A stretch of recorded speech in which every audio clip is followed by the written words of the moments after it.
manari kumon at puso tan lignaan tayo. So pakatalos, panamerdona tan panangaro at balang sinansakit. Kumon at gamoran na balang pamilya sa bindisyon, panamapalar, tan likit ya awit na Pasko, tan arapon ya balong taon. Malakit ya Pasko, tan maaligwa sa balong taon at sikay namin. Mayor Julier Ayeres Wende. Nararap iran kabalayan. Asabilamat so panahon tan selebraan tayo so inkyanak nakatawan tayo ng Hesus Kristo. Aya so panahon tan lignaan tayo so pasimbalon ilalo at biyak na sa resubok tan gunigon iran undadalan at nunutan tayo lawas yawatan so panangaro tan bendisyon at Diyos siya manamalsa. At panagselebra tayo na Pasko, manari kumon at puso tan lignaan tayo so pakatalos, panamerdona tan panangaro at balang sinansakit. Kumon at gamoran na balang pamilya sa bindisyon, panamapalar, tan likit ya awit na Pasko, tan arapon ya balong taon. Malakit ya Pasko, tan maaligwa sa balong taon at sikay namin. Mayor Julier Ayeres Wende. Matalinong pagtalakay sa mga usaping pambayan. Hihimayin ang bawat detalye para mailabas ang katotohanan. Kasama ang walang pinapanigan kundi ang tama. Orly Navarro. Orly sa IZ. Orly sa IZ. Orly in the morning.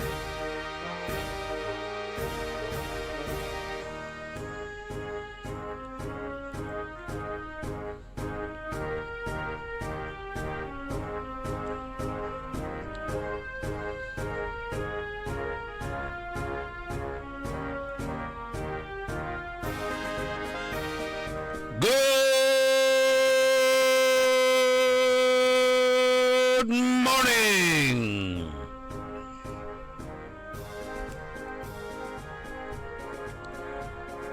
Isang napakagandang umaga ng Sabado. Pizza 27 sa buwan ng Disyembre. Magproprograma tayo na nasa Amerika. Yan. Malamig na panahon. Nandyan tayo sa Amerika. Makakasama natin si Dr. Glenn Soriano. Subukan nga nating i-live. Ka-Edwin, si Dr. Glenn Soriano. Mo na agad from the very beginning. Kaya ikaw, Yes. ikaw na ordinary. Okay. Dr. Glenn, good morning. Uy, good morning, Partner Orly. Naririnig niyo ba ako? Yes, ba?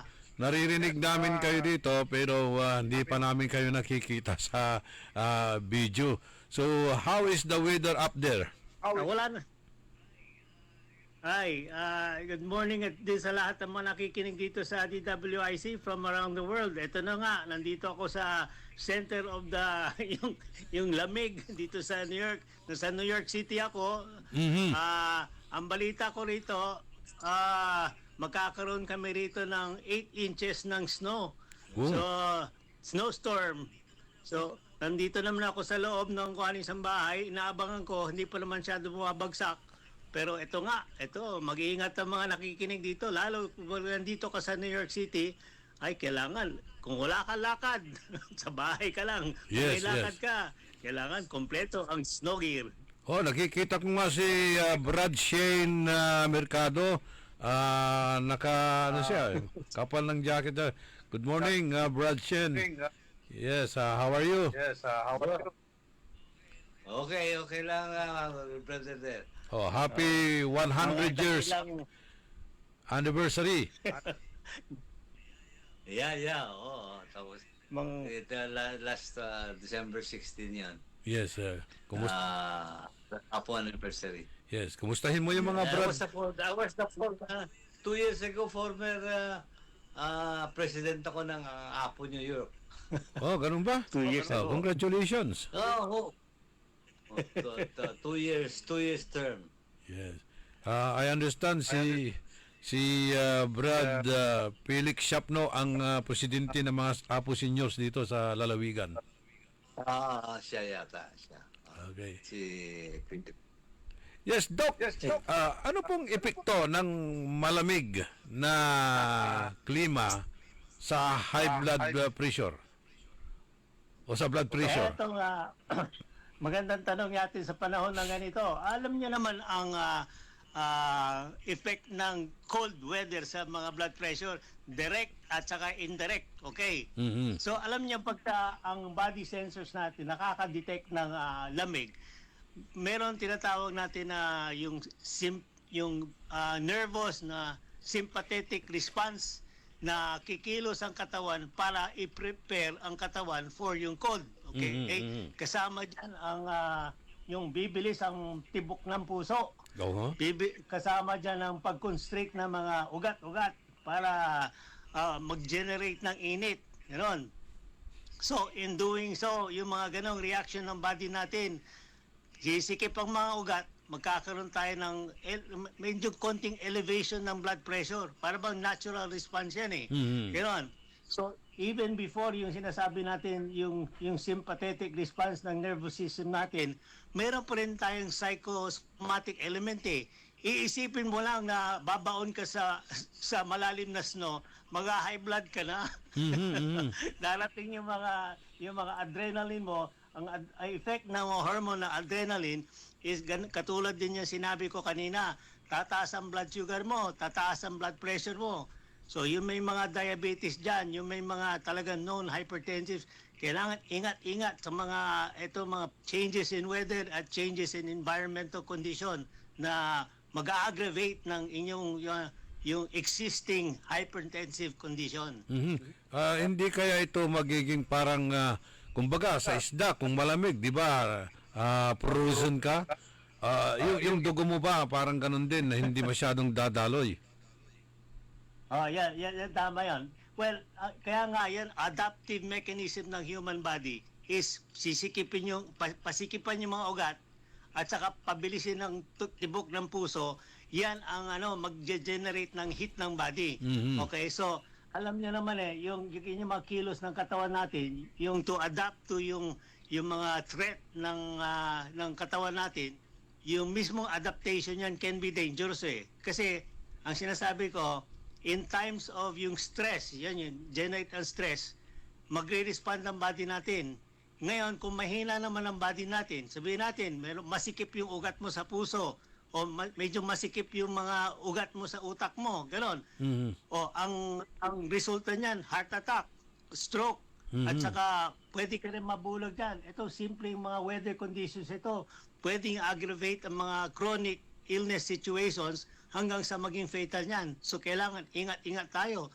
Kung hindi kailangan na lumusob sa mga ganyang mga calamities, sa bahay na lang, mas safe pa siguro. Okay. Pero parang nakikita ko hindi pa ata nagbabago yung body temperature ninyo dyan dahil kikita ko si Brad Shane, balot na balot, samantalang kayo, hindi. Hindi. May sikreto naman din ako dyan. Alam niyo naman sa mga cold weathers, kailangan ang sikreto dyan, layered clothing ang tawag natin dito. Okay? Nakasando ka na nga, naka-t-shirt ka pa, naka-thermal wear ka, naka-long sleeve ka, naka-coat ka, naka-sweater ka, at pwede, yun ang layers eh. Kasi kung isang makapal lang ang suit mo, ay tatagos talaga yan, yung hindi magandang isolation. So practically, ang smart na nagbibigay sa cold weather, layered clothing ang suit niyan. Yun. So, anong itutulong naman ng ikarma sa lamig ng panahon? Sa katawan natin kapag malamig ang panahon? Well, yan lagi ko sinasabi. Alam nyo, ang ikarma, hindi na natin pwedeng gawing miracle ingredient ito. Wala naman miraculous effects ito sa human body. Pero kung kayo lagi nakakarga ng ikarma every day for the past year, yung laban dito sa mga yung natural yung challenges sa ating katawan, mabilis yan dumating kasi aayusin yung condition na itong health natin, aayusin yung immune system. Okay? Kasi dito sa mga cold weather, yung extremes, sobrang lamig at sobrang init, dito papasok ang mga opportunistic na yung mga nagdudulot ng sakit katulad ng mga virus at bakterya. At kung laging ready ang katawan nyo, laging kargado ng mga products katulad nitong ikarma natin, ready to fight lagi ang body natin. So mabilis ang laban. Yes. Kailangan nasa loob ka lang ng bahay dahil pag ma-expose ka sa labas, mas delikado. Yeah, well, kailangan naman sa loob ng bahay. Alam niyo naman, diyan sa Pilipinas, ang mga bahay niya lahat may centralized aircon, may aircon. Dito naman sa Heater. mga dito lugar ng New York City, centralized naman ang heating. Laging may heat. So kailangan magandang temperature sa loob ng bahay kasi kung hindi magandang temperature, stressful na naman yan. Alam niyo yung stress niya, magdudulot na naman ng mga situations sa katawan na pwede maging dangerous din. Okay. So, paano na kung ikaw ay mayroong asthma at diyan ka nakatira? Ay, isa pang delikado. Well, kung non-asthmatic ka, alam mo na, ready na yung gamot mo. Meron ka ng dalang bronchodilator, meron ka dalang yung mga steroid na medications, meron ka ng dalang yung mucolytic kasi yan ang mga causes ng asthma. Yung kasama yan sa mga dangerous yung pre-existing conditions sa mga ganitong weather. So yung mga asthmatic, magtago na. Okay, papalit-palit ang papalit-palit ang weather diyan. Ngayon, winter kayo, Doc? Winter diyan ngayon. Yes, winter. So after winter, papasok na ang summer. Nandyan yung kanta ni James Taylor natin. Winter, spring, summer. And fall. At saka Okay. fall. So, kailangan talaga diyan yung katawan mo mag-a-adjust. Yes. Mag-a-adapt sa climate. Correct. Ngayon, ito lagi ko binabanggit yung adjustment period ng human body to yung changes environment. Yan yung tinatawag natin na vulnerable time. Merong time diyan, pwedeng isang araw yan, pwedeng 2 araw, depende yan sa immune system ng tao. Yung vulnerable time na yon, merong ibang mga commentators sinasabi nila yung gap, yung immune gap. May time yan, nag-a-adjust ang katawan. Ngayon, kung mapasukan ka sa yung time na yon ng mga invading organisms, yung mga virus, doon ka magkakasakit, okay? So, kaya ako nire-recommend ang continuous consumption nito mga products katulad ng ikarma is laging handa para ka rin yung bateryang ever ready na kahit na anong oras, ready ka sa kahit sino pumasok na na mga invading organisms, mga virus, kung ano man yon, kung pumasok yan, andyan naman ang sundalo natin na ikarma, yan ang lalaban ka agad. Yes. Dito lang sa Pilipinas, malamig na. How much more siguro dyan sa New York? Well, ang balita ko dyan sa Baguio, mababa na mga yung 12 degrees centigrade, di ba? Ito, dumating ako dito sa airport, -6 na eh. Ngayon, paglabas ko, muusok na ako yung usok na wala akong sigarilyo. Oo, usok ng lamig. Yes, kagat-kagad ang lamig dito. So, ako naman, yung sinasabi ko rito, yung adjustment period, nandyan ako ngayon. Galing ako sa init ng Pilipinas, pasok agad dito sa freezing temperature sa New York City. Okay. Meron pong isang pag-aaral na ginawa ng Rimando et al. From the USDA Department of United States Department of Agriculture. Tungkol po dito sa tinatawag nating ikarma. Yung ingredients ng ikarma ay nakapagbababa ng blood sugar. Pag-aaral po ito ginawa noong 2005 by Rimando et al. Doc. Yes, ito actually ilang beses ko na-review at nabasa ko yung article na yan, yun sa 2005. Ito isa sa mga multiple studies, hindi lang isa yan, more than 20 plus studies over the past 10 to 20 years na pinag-aralan talaga ang itong Nara extract. Nakita nila doon sa Nara extract, mayroong tinatawag na ingredient na terostilmin ang pangalan niya, okay? So, nag-research sila ng facts about pterostilbene. Nalaman nila itong Nara extract ito is an ingredient, it's a plant na being used by maraming yung tinatawag natin na katulad ng albularyo natin sa Pilipinas, yung mga Ayurvedic medicine sa India at saka mga Chinese na herbal medical specialists. Ginagamit talaga nila yan for various diseases, yung chronic ang tinatawag. So, nag-research itong mga Rimando at associates niya as a part of a research group na bakit mabisa itong Nara extract. At nalaman nga nila na ang active ingredient is pterostilbene, okay? Ang ginagawa naman ng pterostilbene is tatlong major benefits ang nakukuha nila. First of all, it's a very potent antioxidant, okay? Ang antioxidation, ako, hinahantulad ko dyan sa kalawang ng katawan, okay? Ang katawan, pag hindi masyadong ginagamit, hindi nagagalaw, lagi nakakulong, kinakalawang eh. Ang gumagawa ng kalawang ng katawan, yan yung free radicals ng nilalaban naman ng ikarma. Yung pangalawang benefit niya, yung tinatawag natin na yung anti-inflammatory. Kasi kung magkasakit ang tao, ang beginning ng sakit, yung katulad ng sipon, ng mga asthma, ng high blood, ng diabetes, ang umpisa naman ng yung sakit na yan is konting inflammation lang. Ganon. So yung inflammatory process, tinitigil yan ng ikarma ng Nara extract. Hindi tutuloy yan sa grabe, okay? So yan ang two major na benefits na nagagaling sa ikarma. Yung third, hindi masyadong obvious, pero importante, is yung anti-cancer property na nakukuha natin sa ikarma. Nakikita natin sa research na ginawa din ni Rimando sa study niya, na etong ingredient ng ikarma, pumapatay din ito ng cancer cells. At sa naging preventive yan sa mga dangerous na individuals na prone to cancer. Okay. Ngayon, taglamig dyan sa New York. Kadalasan ang pang ano ng lamig, pang kontra ng lamig ay alak. So baka ma-over alcohol ang tao dyan. Siyempre, kapag too much alcohol, magsasuffer yung kidney. Di po ba, Doc?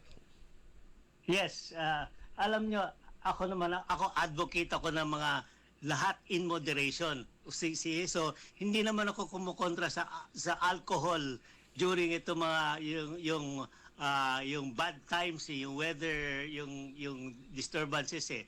Ang sinasabi ko lang, yung effect ng alcohol, hindi naman ito direct eh. Ang effect ng alcohol, parang dalawa yan eh. Pero ang ginagawa ng alcohol, ini-stimulate ang body. Siyempre kung minom ka ng alcohol, konting-konti lang, medyo gising na gising ka eh. Parang may caffeine effect din, parang coffee din eh. Pero temporary lang yan, okay? Kasi after a while, patutulugin ka rin ng alcohol eh. Ganon yan. So ang long-term benefit niyan, hindi maganda. Ang short-term na immediate, hindi mo rin mapapakinabangan eh. Kaya, so, ang advice ko lang, kung inom lang kayo ng alcohol, sabihin natin, for purposes of yung generating heat, sa akin, temporary short-lived lang yun eh. Gumamit ka na ng ibang bagay na long-term ang effect niyan kaysa ang alcohol.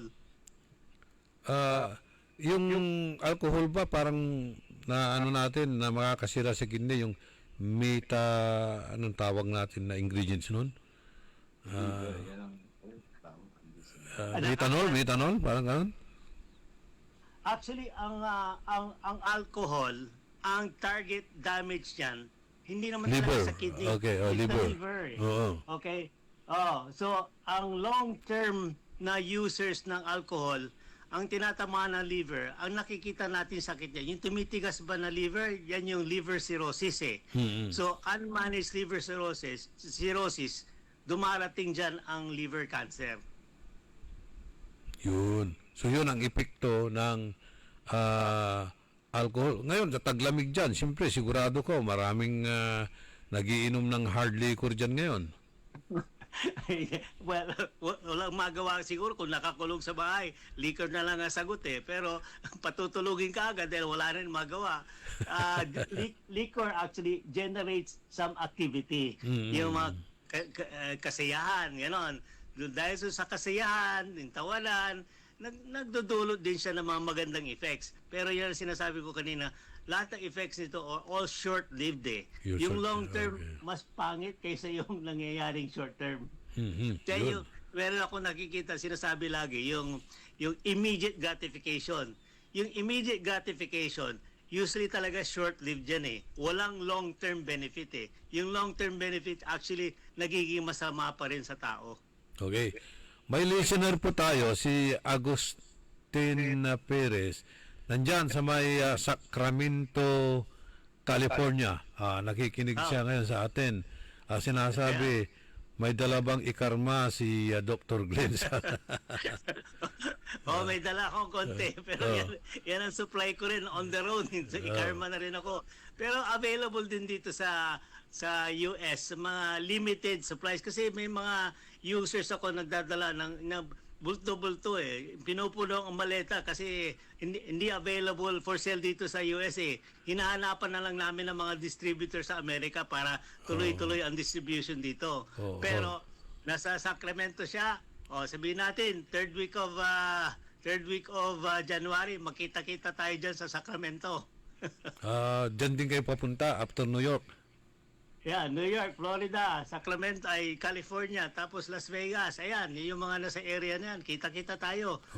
Yung magpakita sa akin doon, libreng ikarma. Ayun.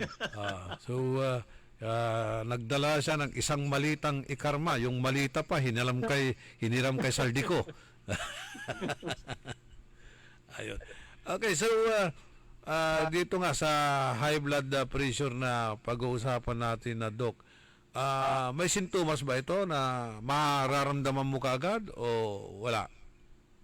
Yan ang problema ng hypertension. Yung kasama yan sa yung lagi natin tinatawag na silent killers eh. Okay? Yung dulo na walking time bomb, okay? Yung hypertension. So marami tayong mga kasama, kaibigan, kamag-anak na walking time bombs. Yung symptoms ng hypertension, bago maramdaman na tunay na delikado, yung very subtle eh. Ano yung symptoms na yan? Well, meron tayong ikarma user na meron pa nga tayong mga testimony ngayon na yung symptoms nila of hypertension, very subtle eh. Hanggang sa nagpa-check up sila, doon nila nalaman na hypertensive. Yung symptoms na katulad ng laging sumasakit ang ulo, madaling mapagod, at saka kung sa yung social life lang, bugnutin. Ito yung isang ikarma user natin na si Rodas. Dating teacher yan na bugnutin. Yan pala, high blood siya. Nung nag-umpisa siya ng ikarma, naging kalma, gumandang ugali, at gumanda rin ang mga yung general condition niya. Sinabi niya, sa ikarma lang siya gumaling. Okay. Ayun.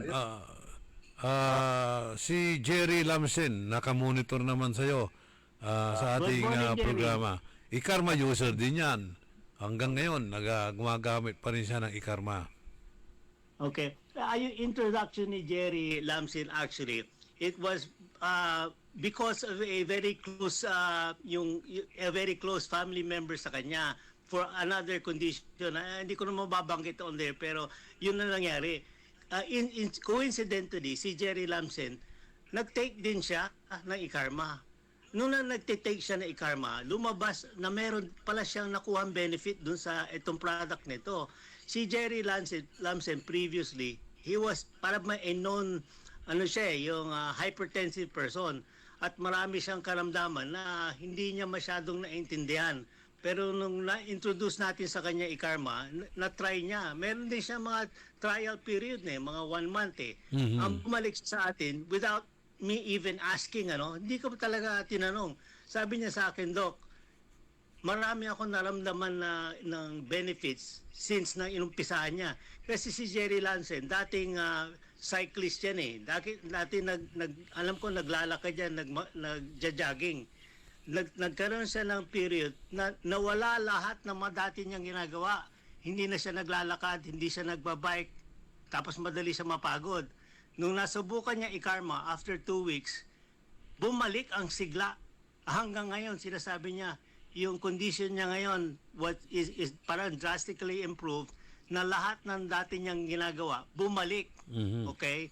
So, kaya nga siya nagte-testimonial dito. At yung testimonial niya, from his heart ganun lang sinasabi niya. Hanggang ngayon sinasabi niya, yung maintenance niya na i-karma, para bang normal na yung life niya. Bumalik ang sigla. Ayun. Good morning kay Jerry Lamsen, isang ikarma user. Matagal na gumagamit ng ikarma itong si Jerry. Matagal na. Meron siyang testimonial. Siguro 10 years na. Meron siyang testimony dito, pero papasok natin mamaya after our live interview. Doc, bakit yung mga tinatamaan ng stroke ay nagiging baldado? Kuminsan kalahati lang ng katawan ang gumagalaw, kuminsan yung mga dati malakas na pangangatawan ay bigla na lang parang kandila na lang na naupos. Yeah. Well, kung alam niyo yung pathology, yung sinasabi natin, ang sanhi ng yung symptoms ng stroke is because of yung damage to a area ng brain na hindi na nakakakuha ng blood supply, okay? So dalawang causes na yung stroke na yung sinasabi natin, yung hemorrhagic stroke dahil may pumutok na ugat sa ulo. Pwede rin naging occlusive na stroke. Ibig sabihin, hindi naman pumutok yung ugat kung hindi bumara lang. Okay? Ito ba yung tinatawag nating aneurysm? Kasama din yan. Yung aneurysm is a ballooning out of the isang ugat sa ulo. Okay? Dahil sa mataas ang pressure sa ugat, nagkaroon ng parang out ballooning ang tawag, nagkaroon ng konting lobo do sa ugat sa ulo.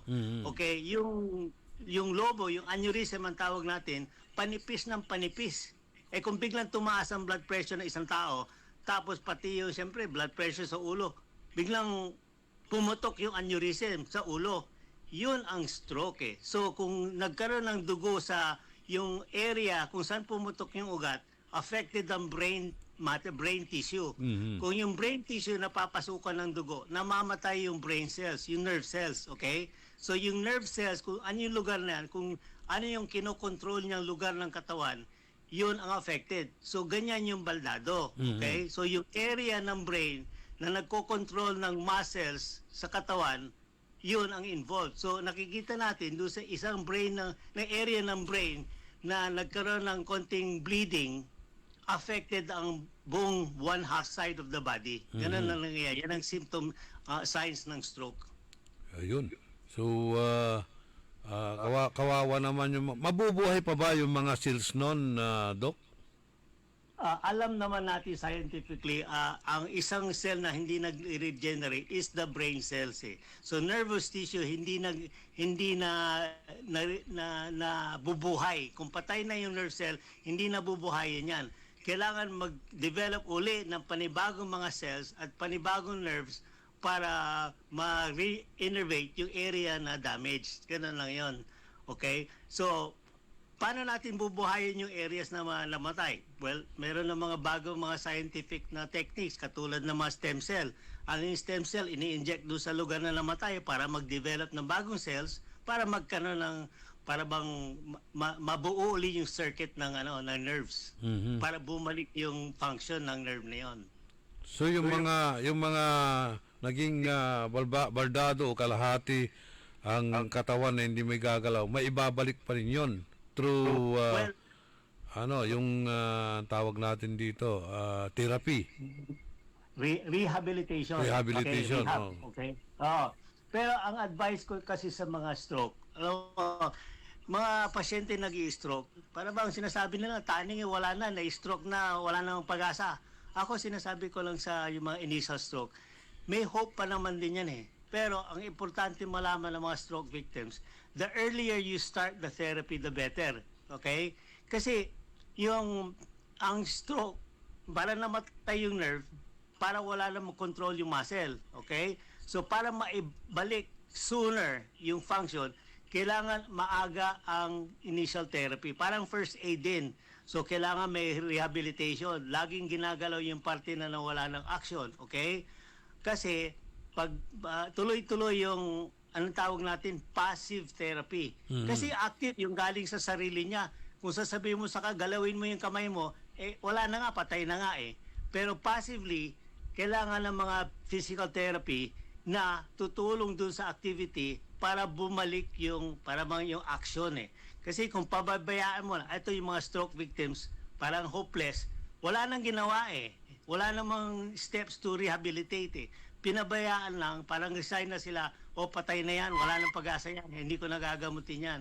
Pero ang sagot niyan, early intervention, early rehabilitation, early physical therapy, may pag-asa pa. Okay.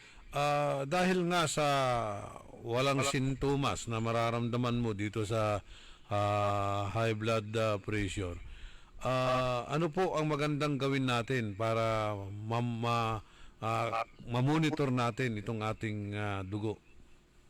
Well, yung first of all, kung meron kayong subtle signs of hypertension, yung subtle signs, sinasabi ko kanina, headache, madali kang mapagod, bugnutin, mga ganon. At saka isa pang importante din, kung meron kang yung sinasabi natin, lahi. Alam mo, lahat ng mga siblings mo, lahat ng kapatid mo, yung parents mo, kapatid ng parents mo, grandparents, kung kayo ay nasa linya ng hypertension at meron kang symptom na baka hypertension, early detection is the key. Kailangan magpatingin na kayo para malaman, okay? So, yung early signs and symptoms, kailangan agad ng therapy, okay? So, paano natin i-prevent yung seriousness ng hypertension? Well, ang key natin dito is yung lifestyle management ang importante. Karamihan ng mga high blood, nakikita ko, hindi maganda yung lifestyle eh. Bakit? Una sa pagkain na lang, nutrition. Lechon ang lechon. LDL. Lechon. LDL. Kwan din yan. Isa pa, sobrang taas sa mga content ng sugar sa diet. Sa nutrition na pa lang, pangit na eh. Okay? Yung pangalawa, exercise.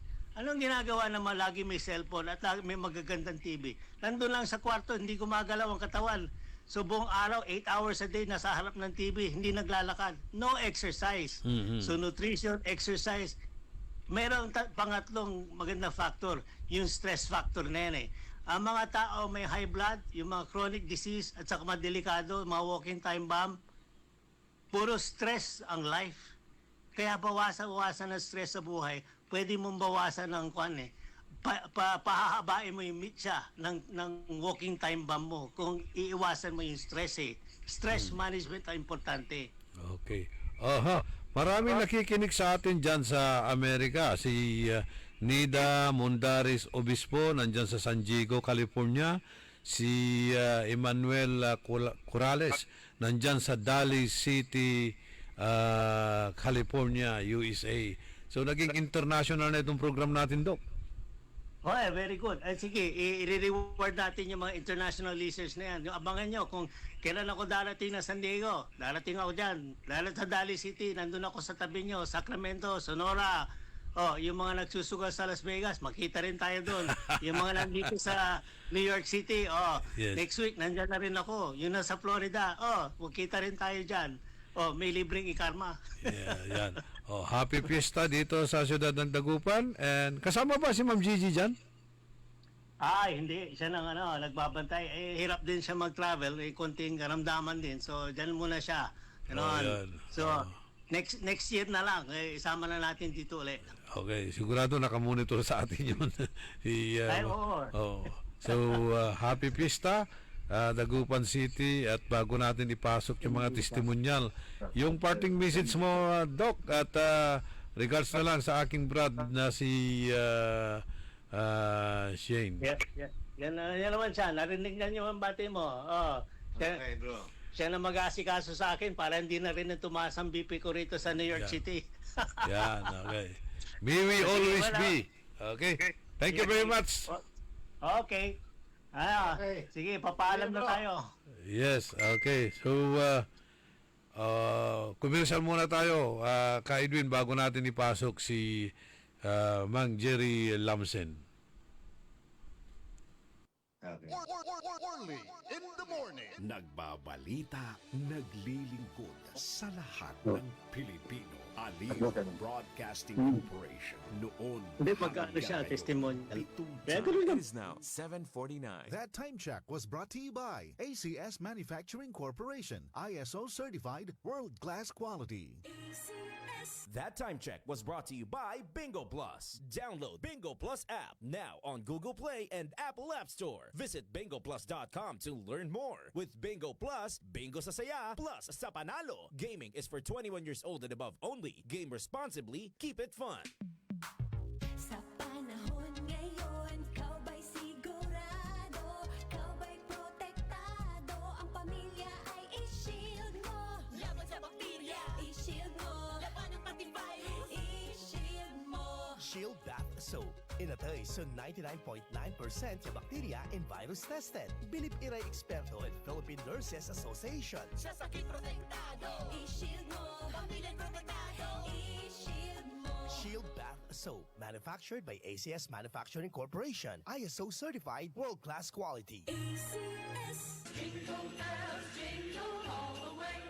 Pinararok iran kabaloyan ko jad baloy na bimaloy. Mangkakasakay tayo ya abotin su Pasko tan balon taon. Ya kaiba tayo so interon pamilya tayo. Ya walay likot, ligsa, tan aruan ed balang sakay. Say kabalik say Pasko kumon ed bilay tayo. At nalik na, nasaray tutuon ang iter na panangaro at sika tayo. Jad pangiter na respeto, panangyan sakit, tan panangaro at sikara. Sa pagsalubong po natin sa darating na bagong taon, sana maalala po natin pasalamatan ang ating mahal na Panginoon sa lahat ng mga biyaya, pagsubok, problema na dumaan sa ating buhay. Kaibayo si Maminta, Tansay Pamilya. Merry Christmas everyone and Happy New Year to all.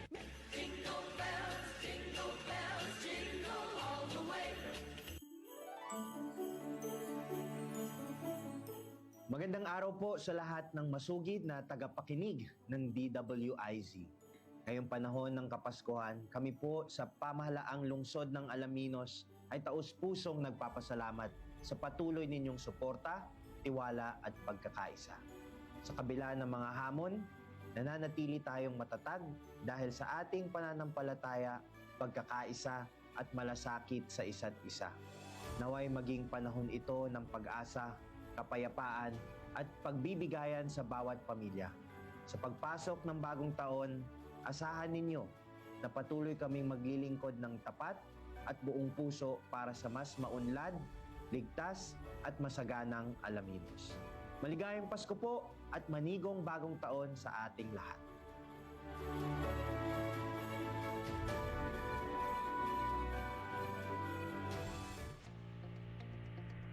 Ngayong 2025 ay ang ika-100 taon ng pagbibigay serbisyong pangkalusugan ng Region 1 Medical Center bilang isa ng 1,500 bed capacity na ospital.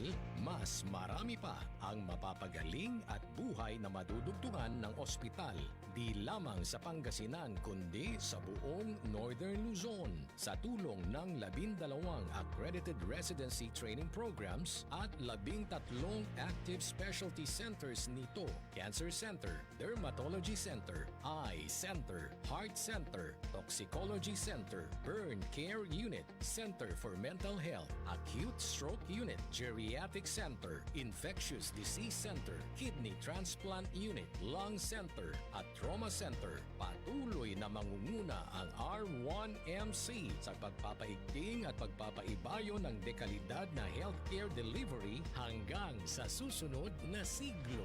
100 years of healing, compassion, and service. Region 1 Medical Center, ang inyong partner sa kalusugan.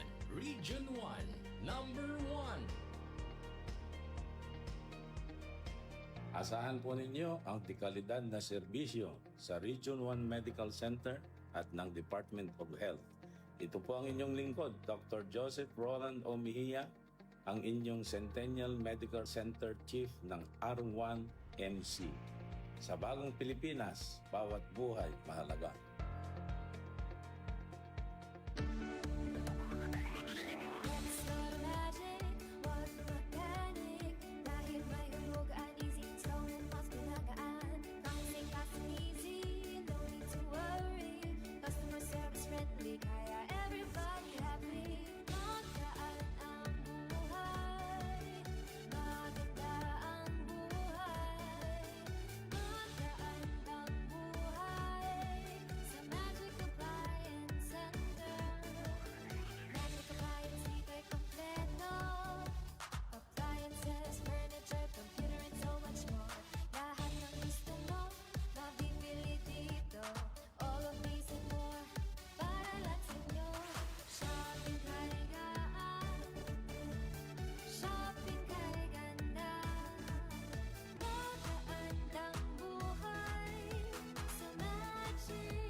54 minutos, kasumpalan na alas 7 na kabuwasan. Di na siguro may hahabol yung testimony ni Sir Jerry, no? Mahaba-haba ba yun? Okay, yung mga avid listeners natin, ha? Si Nilda Mondares Obispo, si Magnoli Corrales, kanto, manlikatak no naririnig ko'y boses mo. Friday Nathan dya Amerika. Siyempre, advance tayo na sa Kayago dya Pilipinas. Di off to manayay Friday, pero sobra ko no'y betul. Sobra betul ditan California. Tan pigay Simbalaya unong uran. Nako, sabayan mo pa ng yelo saka ulan di agay lay betul to tanay. Aray dumuringal tayo ditan at gayaman na bimalay. Aray kabandaan ng Sir Nori Corrales tansari kabyangan nasa Professional Eagles. Si amigo Napoleon nating lahat. Napoleon ko, happy fiesta. Si Micaela Perer. Si Micaela Perer is hemorrhagic stroke daw po siya. Ayan, sana na itanong ko yan kay Dr. Glenn. Hindi ko kaagad nabasa yung chat mo, Micaela. So, may apologies. Si Renato Jovellanos. Agustin Perez, si Nilda ditan Bulusan, arakunoy Zumba Adik. Victor Castro, si Sir Jerry Lamsen, si Jane Magsano, si Mr. Bin Joby, Manong Ben Jovellanos, si Mate Lilibeth Diaz. Di ka ba makakapunta rito bukas? Ayan, magsiselebrate tayo ng reunion at birthday party ni Dr. Mela de Vera Carino. Yung mga batch 1976 ng University of Pangasinan. Si Deli Norsagaray,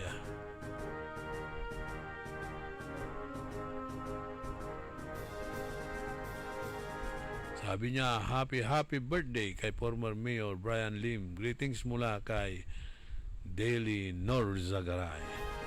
Bawat segundo may Armando ditan kanawalan na Bimalay.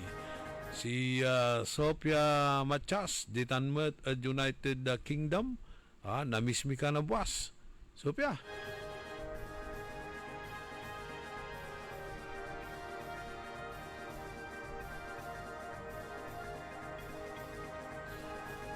Benedict Dumayas.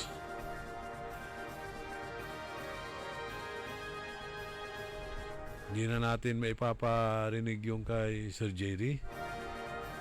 Kulang na tayo sa oras.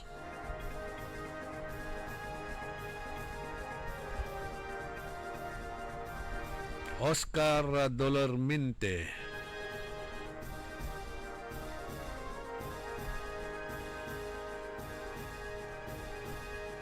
Si Jolens Antipolo, maya-maya, account mo, maya-maya ngaran mo. Maganggana kat sararatay profile pictures mo. Pero ay nako, Jolie Jolens.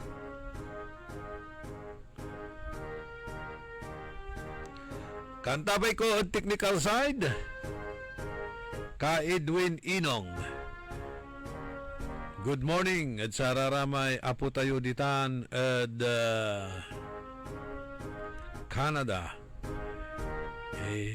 Kausap ko lang yung apo ko kanina, si Yuan, habang nagko-commercial tayo. Likewise, yung aking apong si Bril.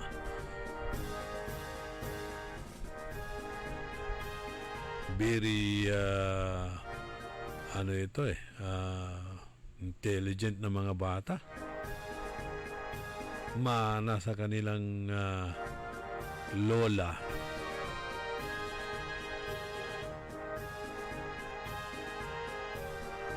Good morning kay Nana Ising Mones. Nana Ising Nones, palagi raw nakikinig sa atin araw-araw, sabi ni Pipoy Salonga.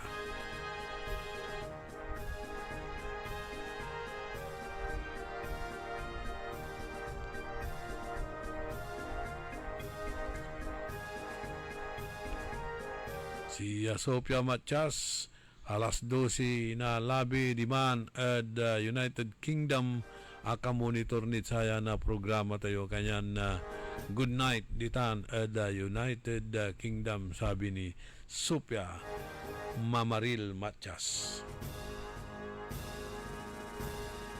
Former Barangay Captain Dante Paragas, Gregorio Servito, si Delphin Calma, Profesor G. Gulida, si Pastor